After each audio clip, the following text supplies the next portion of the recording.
3610J. We've got 20 pounds of, a little bit more than 20 pounds of supply pressure. We have an output going up here, and we got our signal coming in from our I to P, we're going to play like, coming in here. This guy is, like I talked about when we were looking at it, it's got a summing beam over here. That's what this piece is your summing beam.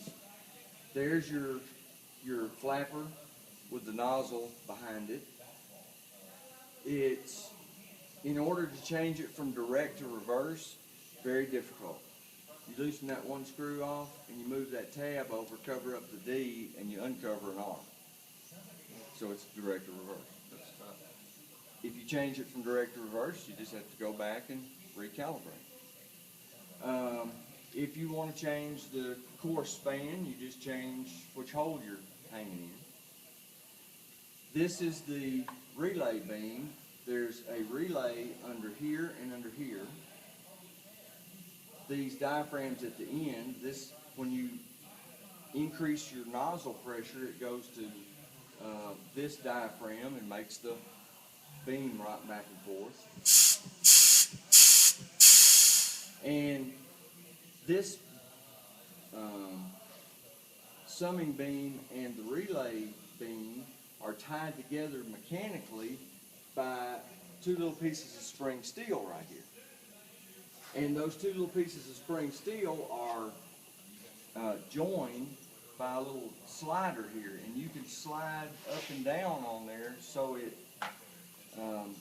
you can change how mechanically connected they are. They're pneumatically connected from the nozzle over to this diaphragm, but they're mechanically connected here.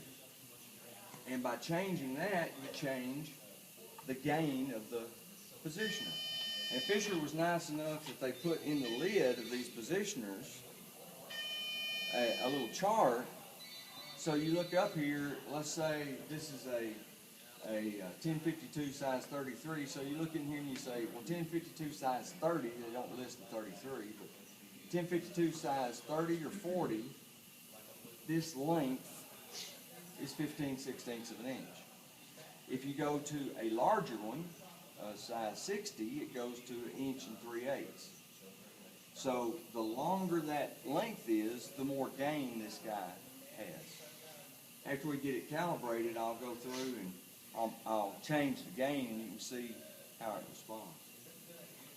So the other thing that you have to adjust on a spring and diaphragm is that crossover adjust right there. And that crossover adjust in spring and diaphragms, what you do with it is you make sure that the other output, the output that we're not using, is completely out of the circuit. Well, you would think that you would turn it all the way out so that it doesn't push on that relay at all. But that's not really what you do, because if you're not pushing on that relay, what is that relay doing? If it's not being pushed on, what's it doing? It's venting. So it can't go anywhere because we got it plugged, but it can vent. We don't want it to vent. So if you go through the book for the positioner, they have this long, not long, but it's like a 2 or 3 step process of what you do with it. It says you get the actuator up in the middle of its stroke someplace, or someplace in its stroke. So we're up in the stroke, and it says you back this off till that output goes to 0. Then you turn it back in till that output comes up to supply. And then the next step says turn it in 4 more turns. In other words, you're driving it home so that no matter what happens, that output stays saturated wide open all the time and it never vents. So we can look at that real quick, make sure that that's done correctly. So let's back off, and that output comes down to 0. If that gauge will work. And of course, we have a gauge that doesn't go to 0. Yeah, right. I'm sure. So it's gone as low as it'll go. So let's go back up until it goes as high as it's going to go. It should match supply, and it does kind of. And then it says go in 4 more turns. So there's 1, 2, 3, and 4. So now, no matter what happens, this guy can never vent.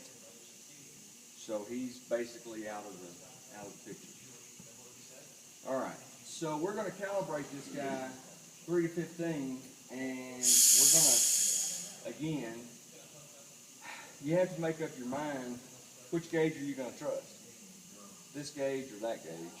And you guys will probably have a crystal or some sort of certified pressure gauge that you'd be using to do this. And we really ought to. I mean, if you're going to demonstrate how it should be done, you ought to do it the way it should be done, the way I look at it. So if you put on your sheet in there when you fill it out, the Traveling Roadshow should have some better stuff. That wouldn't hurt my feelings. Let's see, does this gauge go all the way to 0? Yeah, one much, right? Yeah, this gauge actually goes to 0, so we're gonna, and this one doesn't, so we'll go with that one. So what we're gonna do is we're gonna make it 3 to 15, and like I said, we're gonna calibrate it just inside 3 and expect it to saturate just inside 15. So we're gonna take it to 3 and a little bit. So there's 3 and a little bit, just past 3. So what we're going to do is we're going to make this guy, I hope, so I need to go in quite a bit to make it do anything. This guy turns the opposite direction you think it does. Because what it does is you're turning this, and there's a nut that's pushing that spring. So you're having to push that nut down so it actually goes this way. So we're compressing the spring, and as we compress the spring, there comes our output up. We're now pushing the flapper down against the nozzle. And the way we do it is we get a little bit of output coming out, then we back off till it's just at 0. It's not hard 0, but just at 0. I want to make sure that it's, yeah, right. Come on. Right there. So as I move up, as soon as I move past where I'm at just a little bit, it ought to start coming alive. And it does. Now what we're going to do is we're going to go up, and we're going to see where this output saturates. We're not going to go to 14.8 and try to adjust span. We're going to go and see where the span is. So we're going to go up and up and up. Watching for that output to suddenly go all the way over to supply. And I hope it happens just before 15.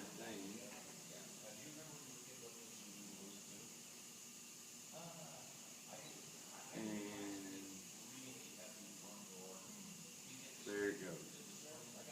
And it happened, according to this gauge, it happened at about 16 and a half or something. So we have not enough travel. It didn't travel enough get us there. So we need to adjust our span. So we make some adjustment on our span. Now normally there's a paper sticker on here that says increased travel, and it's got an arrow that goes this way. So we need to increase our travel. So I need to turn it that way. And like I said, if you think it needs 2 or 3 turns, turn it 6 or 7 times. Because you see, it's a pretty fine thread, and all we're doing is just changing the angle of that spring, so you have to move it quite a bit to actually see it do anything. So I'm going to move it 1, 2, 3, 4, 5, 6, 7, 8. I'm going to move it 10 times. 9, 10. 10 times. Go back and check our zero.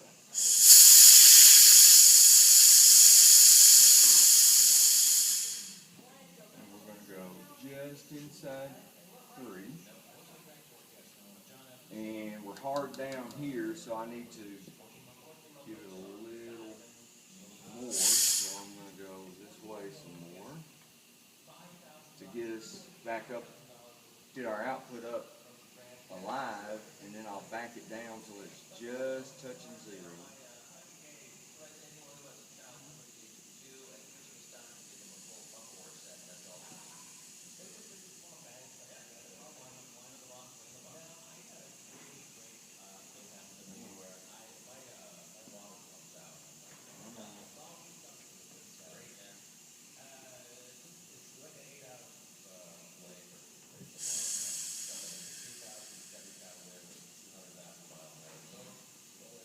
Yeah. And then we're going to start up. So it starts moving. And when does it saturate? I'm hoping it saturates before 15 this time.